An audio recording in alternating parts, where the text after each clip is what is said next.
Γεια σας! Καλώς ήρθατε σε ακόμα ένα βίντεο στο Medendo, όπου σήμερα θα συνεχίσουμε εκεί που είχαμε μείνει με τις ουρολογίες λοιμώξης κομμάτι 2.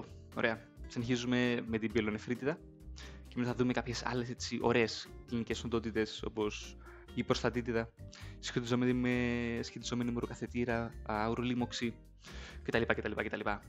Το πρώτο κομμάτι μπορείτε να το δείτε κάπου από εδώ ή κάπου από εδώ, δεν ξέρω που εμφανίζονται τα βίντεο. Αυτά. Πάμε να μπούμε κατευθείαν στο ψητό. Είστε προκειμένοι, όχι στο ψητό. Στην μη επιπλεγμένη πυελονεφρίτιδα. Μη επιπλεγμένη πυελονεφρίτιδα αφορά ουσιαστικά γυναίκες προημινοπαυσιακές, επίσης γυναίκες που δεν είναι εγκυμονούσες και που δεν έχουν κάποιο γνωστό τουλάχιστον ανατομικό λειτουργικό πρόβλημα με το ουροπιτικό. Δηλαδή μια πάρα πολύ έτσι, συγκεκριμένη ομάδα ανθρώπων. Ωραία. Οτιδήποτε άλλο πάνω κάτω πάει στις επιπλεγμένες που θα δούμε αμέσως μετά.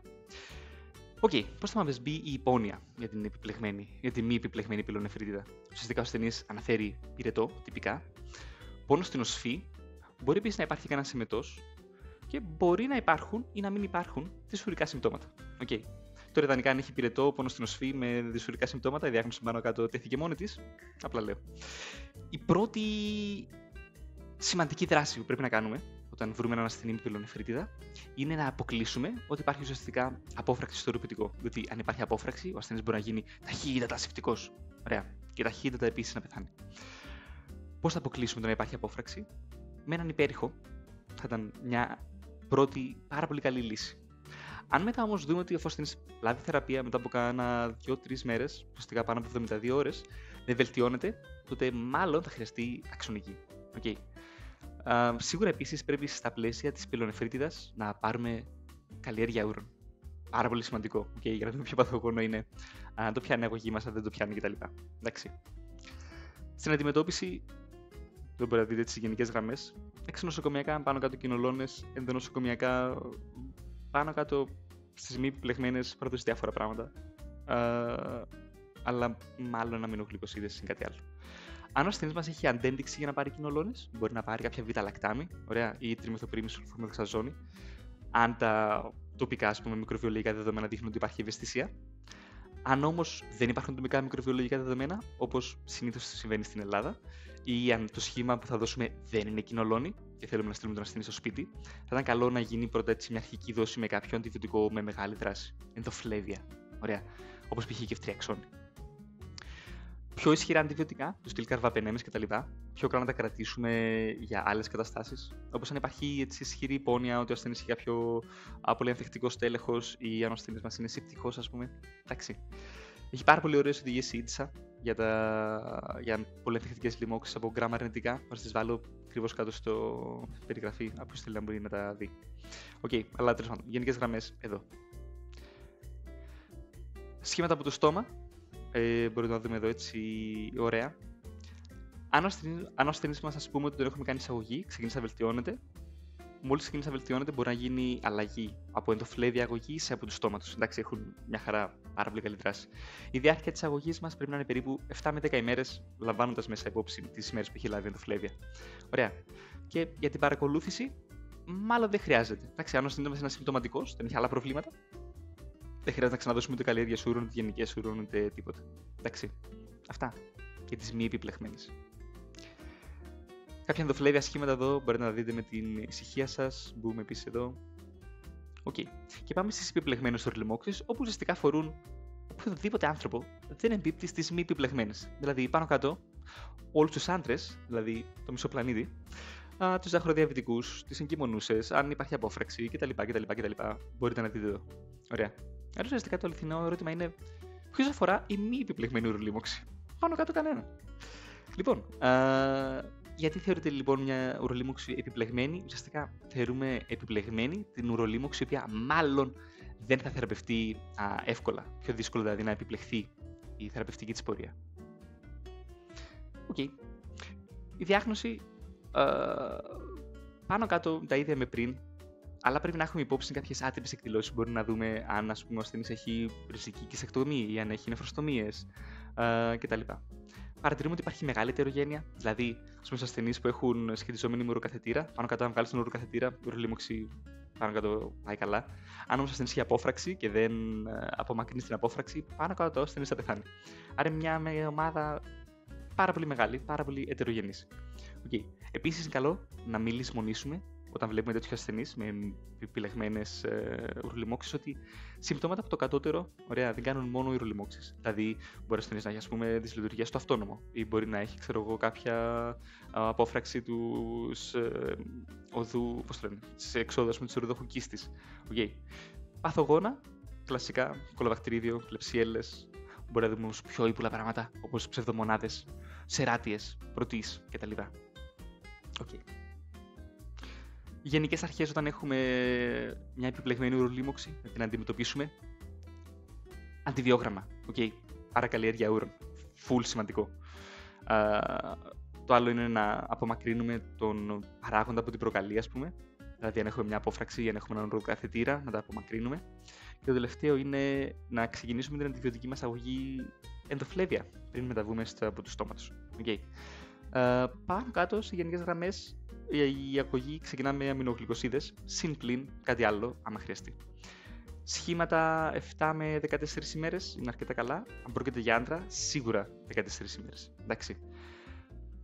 Τώρα, αν ο ασθενής μας είναι απείρετος, για ένα 48ωρο και γενικά πάει καλά, μπορούμε να δοκιμάσουμε κάποια πιο μικρά σχήματα στο 7ήμερο. Φαίνεται ότι πάνε αρκετά καλά. Αν υπάρχουν σημαντικές αντεδείξεις, ρε παιδί μου, ή πάρα πολύ μεγάλες ανεπιθύμητες ενέργειες, πιο καλά να δώσει ένα βραχή σχήμα. Αν είπαμε όμως ασθενής, τηρεί τα κριτήρια και πάει καλά. Εντάξει. Κάποια εναλλακτικά σχήματα μπορείτε να δείτε εδώ. Γενικά στις επιπλεγμένες ουρολιμόξεις, σχήματα με στυλ αμοξικυλίνες, κοινολώνες, τριμεθοπρίμες κτλ. Μάλλον δεν θα πιάσουν. Συνήθως αυτές έχουν επιλεγμένες ουρολιμόξεις, έτσι πιο δύσκολα μικρόβια. Ιδίως αν ο ασθενής έλαβε κοινολώνη το τελευταίο εξάμηνο, οι πιθανότητες να είναι πολύ ανθεκτικό το μικρόβιο του είναι τεράστιες, διότι οι κοινολώνες κάνουν τεράστιες ανθεκτικότητες σε άλλα αντιβιωτικά πέρα από τις ίδιες. Και επειδή είμαστε στην Ελλάδα, οι πιθανότητες ο ασθενής να έχει πάρει κοινολώνη μάλλον τεράστιες. Okay. Γενικά στις επιπλεγμένες ουρολιμόξεις, ο ασθενής μπορεί να πάρει κοινολώνη μόνο αν δεν είναι σε τρομερά βαριά κατάσταση και αν η ευαισθησία στην περιοχή, η αντίσταση στην περιοχή είναι κάτω από 10%. Άρα, καλή τύχη.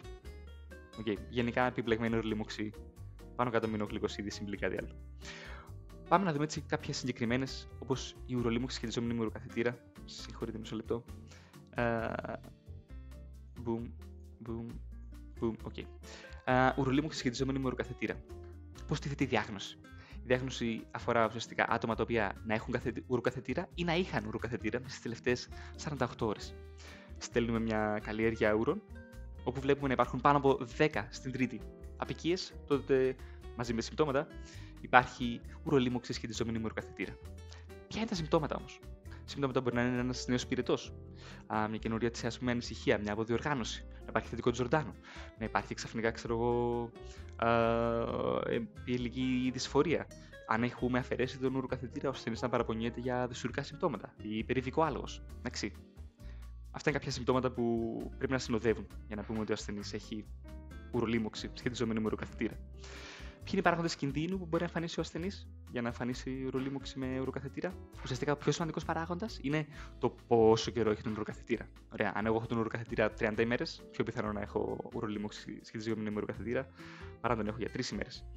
Άλλοι παράγοντες είναι να είσαι γυναίκα ή να είσαι πάρα πολύ καιρό μέσα στο νοσοκομείο. Εντάξει. Συχνά αυτές οι ουρολιμόξεις είναι πολύ μικροβιακές και πολύ ανθεκτικές. Λοιπόν, τώρα, πάρα πολύ σημαντικό slide. Πρέπει να ανοίξουμε τον εγκεφαλό μας, να τα βάλουμε μέσα. Okay. Για ασθενή, ο οποίος είναι καθετηριασμένος, παρουσία πιουρίας, δηλαδή μάλλον τα ποιοτικά χαρακτηριστικά των ούρων, αν υπάρχει πιουρία δηλαδή, δεν πρέπει να χρησιμοποιείται για να διαγνώσουμε ασυμπτωματική βακτηριουρία από ουρολίμωξη. Okay. Αν υπάρχει πιουρία, ωραία, με ασυμπτωματική βακτηριουρία, δεν είναι παράγοντας για να δώσουμε αντιβίωση. Και αν πούμε ότι αυτός ο ασθενής με τον ουροκαθετήρα έχει ουρολίμωξη, αλλά δεν έχει πιουρία, τότε μάλλον δεν έχει ουρολίμωξη. Μάλλον είμαστε καθυστερημένοι. Εντάξει. Okay. Άρα, πιουρία οποιοδήποτε βαθμού δεν πρέπει να χρησιμοποιείται για διαφορετική διάγνωση ασυμπτωματικής βακτηριουρίας από ουρολίμωξη. Απουσία πιουρίας σε ασθενή με ουροκαθετήρα μάλλον σημαίνει ότι δεν έχει ουρολίμωξη. Και πιουρία που συνυπάρχει με ασυμπτωματική βακτηριουρία δεν είναι ένδειξη για αντιβιωτική αγωγή. Okay. Άρα, πρέπει ο ασθενής να έχει πιουρία και συμπτώματα από το ουροπιτικό συν ουροκαθετήρα για να πούμε ότι έχει ουρολίμωξη σχετιζόμενη με ουροκαθετήρα. Εντάξει. Επίσης, πάρα πολύ σημαντικό, μην στέλνετε αναλύσεις ούρων σε ασυμπτωματικούς ασθενείς με ουροκαθετήρα. Εντάξει. Πάρα πολύ σημαντικά πράγματα. Διαβάστε τα καλά αυτά ξανά, αν δεν μπήκαν ήδη στον εγκέφαλό σας. Okay. Γενικά η αντιμετώπιση πάνω κάτω ίδια με την επιπλεγμένη ουρολίμωξη. Ωραία. Διάρκεια της αγωγής μπορεί να είναι 7 ημέρες, ειδικά αν βγάλουμε τον ουροκαθετήρα. Εντάξει. Φαίνεται επίσης πως σχήματα με 5 ημέρες αναφερέσει τον ουροκαθετήρα πάνω κάτω το ίδιο καλά. Εντάξει. Μάλιστα στις γυναίκες κάτω των 65 αναφερέσει τον ουροκαθετήρα δόση αγωγή μπορεί με 3 ημέρες να είναι επίσης μια χαρά. Εντάξει. Οκ. Αυτά τα είδαμε πριν. Ωραία, πάμε στην βακτηριακή προστατήτιδα. Full σημαντικό. Εντάξει, βλέπουμε ότι υπάρχει διοξία βακτηριακή, χρόνια βακτηριακή. Ποιο είναι το άλλο? Σύνδρομα του χρόνιου πυλικού πόνου κτλ. Τα άλλα μάλλον δεν θα μας απασχολήσουν έτσι ιδιαίτερα. Ποια είναι η διάγνωση για την οξία βακτηριακή προστατήτιδα? Ουσιαστικά έχουμε έναν ασθενή με ευνίδια εμφάνιση πυρετού, ευνίδια εμφάνιση έντονου πόνου, ο οποίος όμως είναι έτσι ασαφώς εντοπιζόμενος. Ωραία. Μπορεί να έχουμε δυσορικά, αρκετά πιθανό. Ενώ αν υπάρχει στο ιστορικό του βιοψία του προστάτη, δεν πήρε αντιβιωτικά, αυτά πρέπει να μας δέσουν έτσι στο μυαλό μας την διάγνωση της προστατητίδας. Okay. Τα αίτια συνήθως είναι λιμώδη. Okay. Συνηθέστερο μικρόβια στην οξία προστατήτηδα είναι το κολοβακτηρίδιο. Αλλά αν πάμε στη χρόνια προστατήτηδα, πρέπει να σκεφτούμε πιο άτυπα μικρόβια, όπως χλαμίδια, η ουρεόπλασμα, η τριχομονάδα, η μυκοβακτηρίδια, οι κάντιδες. Εντάξει. Γενικά, όσο πιο νοσοκατεσταλμένος είναι ο ασθενής, τόσο πιο χαζά μικρόβια πρέπει να βάλουμε στη φορική μας διάγνωση. Κλινικά, ο προστάτης μάλλον θα είναι διεγκωμένος, μάλλον επώδυνος, αλλά προσοχή στο μασάζ του προστάτη, γιατί μπορεί να κάνουμε βακτηριαιμία, να κάνουμε σύψη. Σωστή κούρον, 95% θετική προγνωστική αξία, 70% αρνητική προγνωστική αξία. Σως καλλιέργεια αίματος, σως καλλιέργεια ούρων επίσης. Ναι. Όπως είπαμε πριν, κάποια άλλα συμπτώματα που μπορεί να μας πει ο ασθενής μπορεί να είναι τύπου να πονάει στην επιφάνεια του μυρού ή να πονάει στο περίνεο, να ακούγονται έτσι κάπως περίεργα πράγματα. Okay. Αν δούμε μάλλον περίεργα πράγματα μετά στην ανάλυση σπέρματος, π.χ. πιοσπερμία ή λευκοσπερμία, καλό να βάλουμε στο μυαλό μας επίσης το μυκοβακτηρίδιο. Okay. Ή αν δούμε ο ασθενής να έχει χρόνια την προστατήτηδα, η οποία να μην ανταποκρίνεται σε αντιβιωτικά, ίσως να πρέπει να βάλουμε στο μυαλό μας το σύνδρομο του χρόνιου πυλικού πόνου. Okay. Καλλιέργεια ούρων, πιο σημαντική εργαστηριακή μας διερεύνηση για την οξία προστατήτηδα.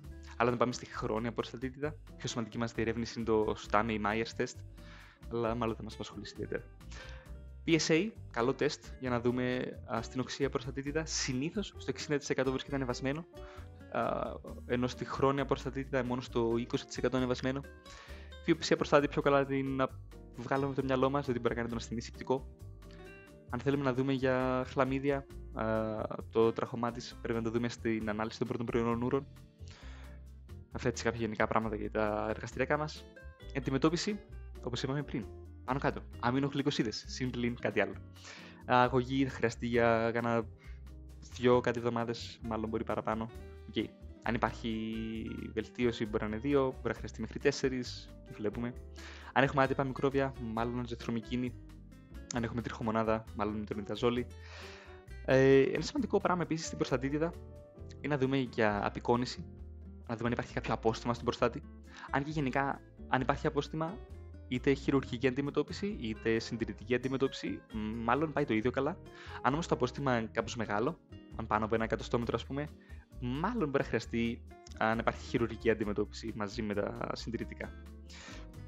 Αν ο ασθενής μας πάει καλά μετά την αγωγή του, δεν χρειάζεται κάποια επανάληψη στα βιοχημικά του κτλ. Στις γενικές ούρων κτλ. Αν συνεχίσει όμως να υπάρχουν συμπτώματα, πρέπει να σκεφτούμε πως υπάρχει κάποιο σεξουαλικός μεταδεδομένο νόσημα, το οποίο να τον κολλάει ο σύντροφός του. Ωραία. Οπότε στην περίπτωση μπορούμε να επαναλάβουμε τα ίδια σχήματα με πιο ψηλές δόσεις ή για πιο μεγάλο διάστημα, αν αποκλείσουμε το να είναι κάτι σεξουαλικός μεταδεδομένο. Αυτά ήταν πάνω κάτω για σήμερα. Σας ευχαριστώ πάρα πολύ. Κάντε like, κάντε subscribe, πείτε καμιά ιδέα για το επόμενο βίντεο και σας ευχαριστώ πάρα πολύ για τον χρόνο σας. Ελπίζω να μάθετε κάτι. Πιο σημαντικό, βάλτε στο μυαλό σας αυτά με την ποιουρία και τον ουροκαθετήρα. Εντάξει. Ευχαριστώ πάρα πολύ.